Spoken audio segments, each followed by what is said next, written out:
Tatu Abdalla Mapengo, diwani viti maalum wa halmashauri ya mji wa Rufiji.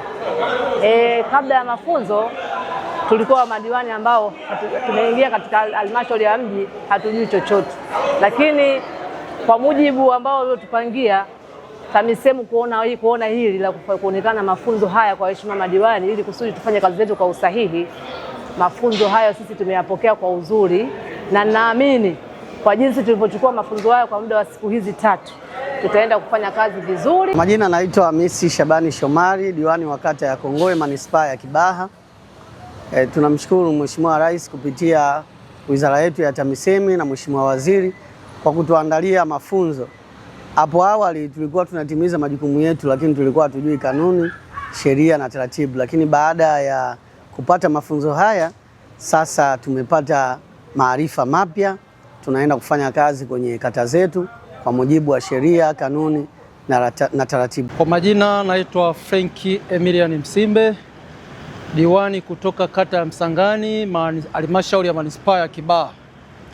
Kwanza kabisa tunaishukuru serikali kwa kuandaa mafunzo ya siku 3 kwa waheshimiwa sisi madiwani. Haya mafunzo yametujengea uwezo mkubwa sana. Kabla ya mafunzo haya, mimi kama diwani kwanza sikuwa najua wajibu wa kazi yangu, lakini pia mipaka ya kazi yangu.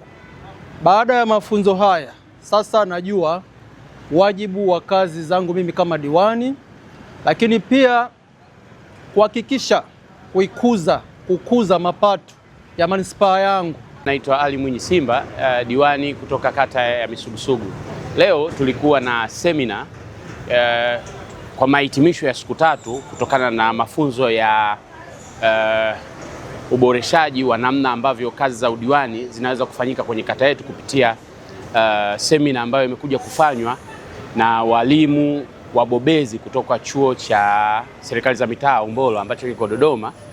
Kiukweli mimi nikiwa kama sehemu ya mafunzo haya katika kujifunza kwetu sisi madiwani, kwanza tumeridhishwa na mafunzo haya. Wabobezi hawa katika kuyazungumza haya mambo yanayohusiana na utendaji wetu madiwani wamekuja kutendea haki namna ambavyo wameendesha semina hii. Wametufanya sisi kama madiwani tunatoka hapa tunakwenda kuwajibika katika kuhakikisha ilani ya Chama cha Mapinduzi inatamalaki kila mahala. Lakini si hivyo tu, kupitia wabobezi hawa wameweza kutuonyesha namna gani na namna bora tunaweza kuyafanya mambo yetu kwa kufuata taratibu, kanuni, miongozo na sheria.